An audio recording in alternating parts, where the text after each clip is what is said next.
Donc du coup maintenant on va passer au deuxième type de test, c'est les tests sur les séries appareillées. Attention, déjà on doit avoir quoi? Principalement, bon, comme tout à l'heure, c'était variable quantitative et une variable qualitative. Mais du coup, là, les données ne sont pas indépendantes parce que c'est chez les mêmes individus. Donc un seul échantillon qui est pris au hasard.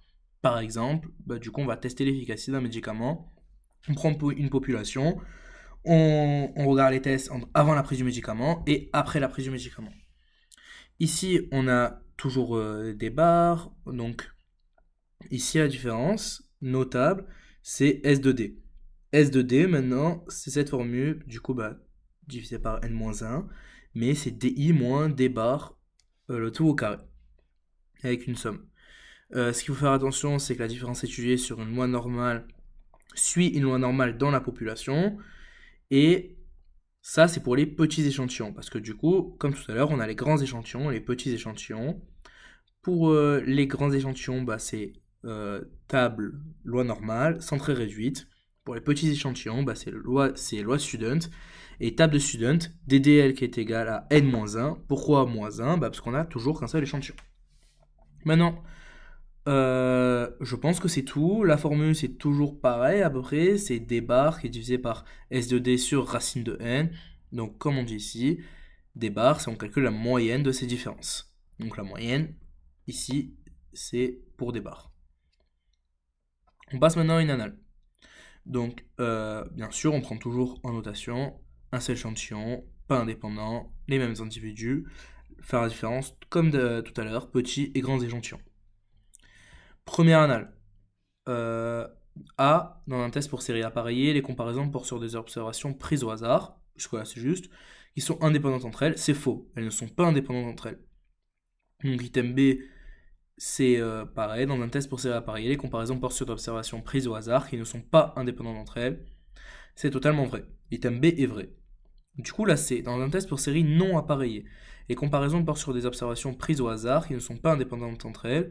C'est totalement faux. Dans un test pour série non appareillée, les échantillons ils doivent être indépendants. Donc les observations qui en résultent le sont tout autant. Item D. Donc toujours série non appareillée, comparaison porte sur des observations non prises au hasard qui ne sont pas indépendantes entre elles. C'est totalement faux, c'est encore pire que tout à l'heure. Item E.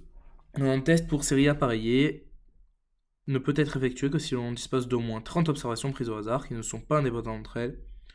Du coup, c'est faux, c'est juste qu'on on devra faire une loi de student et aller dans la table de student, c'est tout. Et le nom de DL, bah, du coup, c'est n-1, mais c'est totalement possible. Donc la E est fausse. Le seul item qui était juste ici, c'était la B. Deuxième question. Pour lutter contre l'évaluation pathologique du taux de cholestérol, on a testé l'efficacité d'un nouveau médicament. On a traité 29 patients obèses prises au hasard. Et on a mesuré le taux de cholestérol entre avant et après le traitement. Déjà, en fait, ici, je vous ai trié les annales. Donc, vous savez qu'on est en série appareillée. Mais sinon, comment on le voit? Bah, on le voit comment? On n'a qu'un seul échantillon. On n'a qu'un seul échantillon, c'est avant après traitement. C'est obligatoirement série appareillée. Parce que du coup, c'est pas indépendant le test. Item A. Cette étude compare deux échantillons dépendants puisque les mesures ont été réalisées à deux moments différents sur les mêmes patients. Donc du coup, c'est bien c'est deux échantillons, mais ils sont pas indépendants entre eux. Du coup, l'item A est vrai. Le test adéquat est celui et l'étude porte sur deux échantillons dépendants de mesures faites sur un seul échantillon d'individus tiré au hasard. Item B, cette étude compare deux échantillons dépendants puisque les patients prennent le même traitement. C'est totalement faux. La cause évoquée, c'est pas la bonne. Par exemple, pour donner un exemple pourquoi l'item est faux, si on prend à Marseille et à Paris et on prend du coup deux échantillons, ça fausse totalement ce qui est dit ici. Là, c'est le résultat de la statistique du test à comparer dans la valeur qui suit une loi de student pour 29 plus 29 moins 2 DDL. C'est totalement faux. C'est la D qui est juste parce que c'est 29 moins 1. Du coup, c'est N moins 1. Et la formule qu'ils nous donnait, c'était celle-là. C'était pour comparer du coup deux moyennes et où, ici, cas où l'un ou moins des deux des échantillons est petit. Donc N1 plus N2 moins 2. Et du coup, c'est totalement faux. Faire attention à pas se mélanger les pinceaux. Du coup, on était ici. L'item, du coup, pour l'instant, c'est AD. Et l'item E, le résultat de la statistique du test à comparer à la valeur lue dans la table de la loi normale. C'est totalement faux, c'est une student. Maintenant, on passe à Key 2. Key 2, très important, de variables qualitatives. On aura plusieurs cas, répartition observée face à théorique, plusieurs répartitions observées et indépendance. Maintenant, comment on les différencie entre ce qu'on va utiliser très souvent, c'est indépendance, et le test de plusieurs répartitions observées qui est ici. En fait, c'est simple.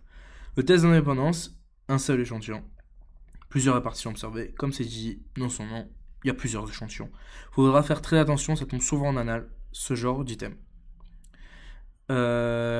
Condition d'application du test, tous les effectifs théoriques doivent être supérieurs ou égaux à 5. Très important, c'est les théoriques et non les observés.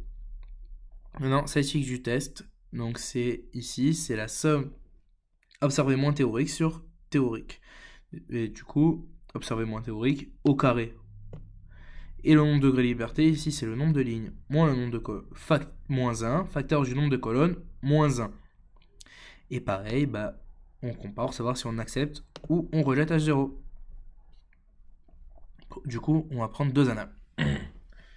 Première annale, on voit quoi? Le poids, il est inférieur à 2500 grammes. Et on veut savoir si le tabagisme, c'est un facteur de risque pour les naissances de poids inférieur à, du coup, 2500 grammes. Un échantillon de taille n est égal à 100. Deuxième, c'est n est égal à 100 aussi. Donc on a quoi? On a plusieurs échantillons. Les deux sont supérieurs ou égaux à 5. On voit quoi? Ici, c'est un tableau. Le nombre de degrés de liberté, on le calcule directement. On a deux lignes, deux colonnes.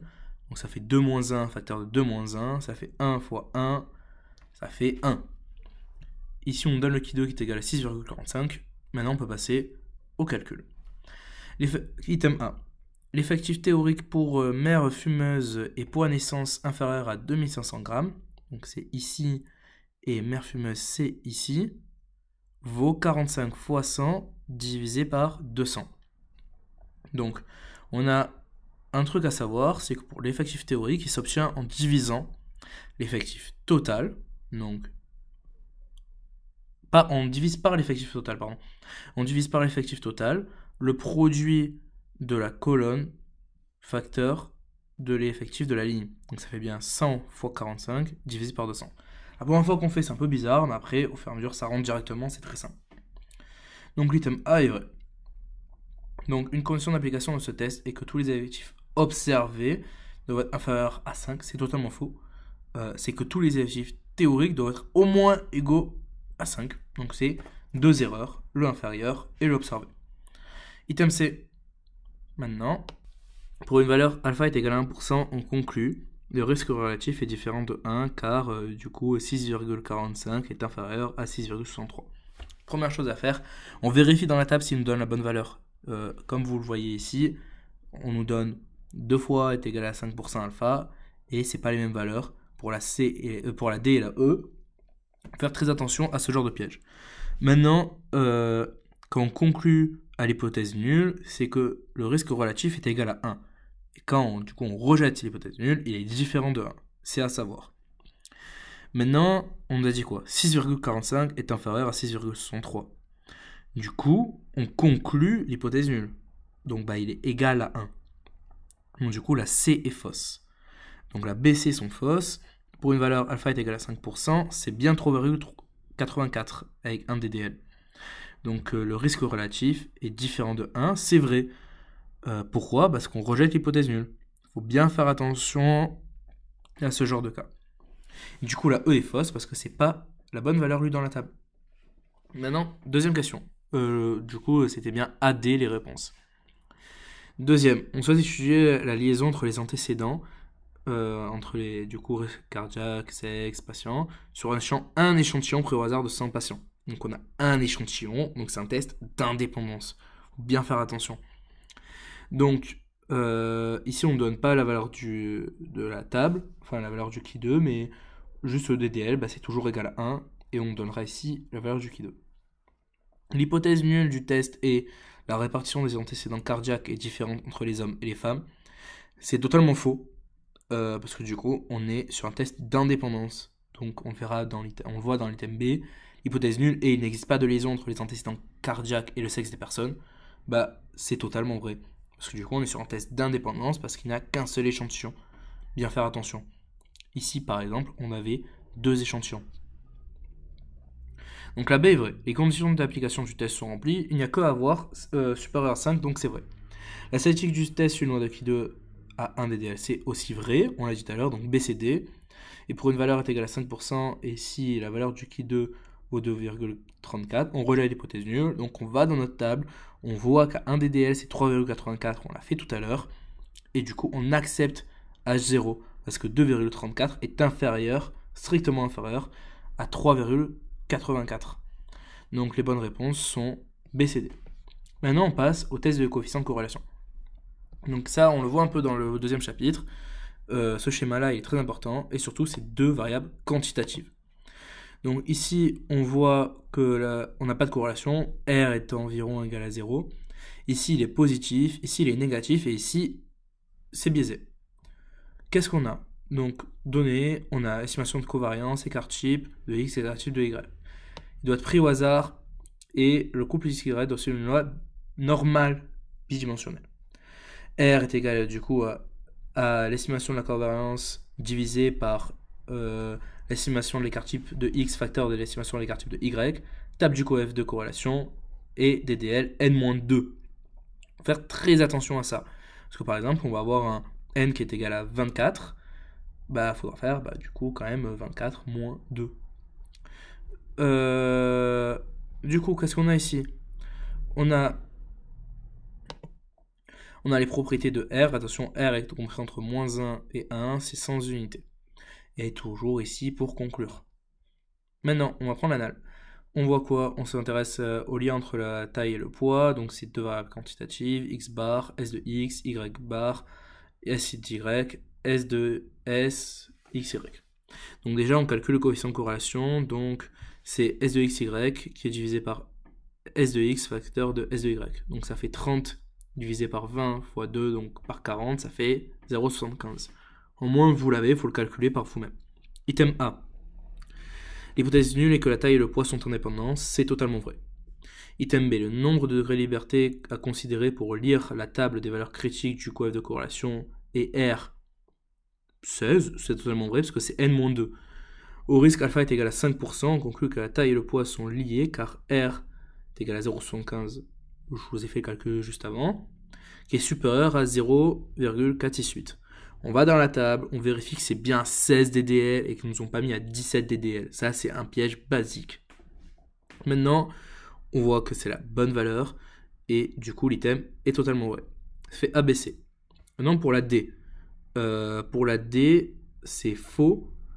Pourquoi? Parce que, ok, c'est la bonne valeur lue dans la table, mais du coup, ils sont liés.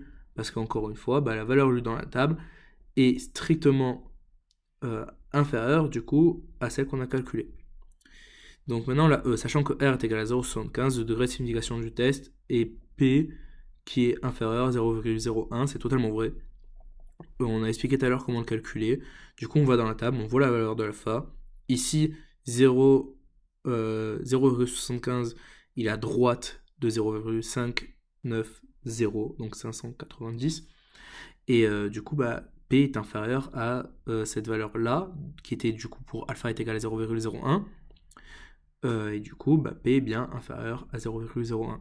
L'item vrai était du coup ABCE. Maintenant, dernière question. On est du coup sur... Ici, n est égal à 18. On va regarder les mesures conjointes pour x1, x2 et x1, x3. Ici, x1, x2, R est supérieur à 0. Strictement supérieur à 0. Ici, il est biaisé. C'est très important à voir. On suppose qu'ils suivent tous les trois une loi normale, donc écart type et covariance. Item A, la réalisation du test de coefficient de corrélation linéaire est appropriée pour tester l'indépendance entre x1 et x2. C'est totalement vrai. Ici, on a bien R qui est supérieur à 0 et liaison linéaire, et ils suivent une loi normale. Mais du coup, ici, c'est bien l'exemple où c'est biaisé. Donc quand c'est biaisé, on ne peut pas étudier. C'est du coup pour ça que l'item B est faux, et qu'on n'a même pas à calculer item D et E, parce qu'on parle de x1 et x3. Et x1 et x3, on ne peut pas le calculer. Donc, on élimine directement par lecture B, D, E. Donc, on a dit que la A est vraie, maintenant il nous reste la C. Au risque alpha est égal à 5%, on conclut que x1 et x2 sont indépendants si, du coup, la valeur est supérieure à 0,468. On va dans la table. Donc, en plus, c'est la même que tout à l'heure. Donc, c'est la bonne. Et du coup, on voit que l'item est faux, parce qu'ils sont pas indépendants. Bah, ils sont liés, on l'a vu juste tout à l'heure. Donc, du coup, l'item vrai est là. Voilà.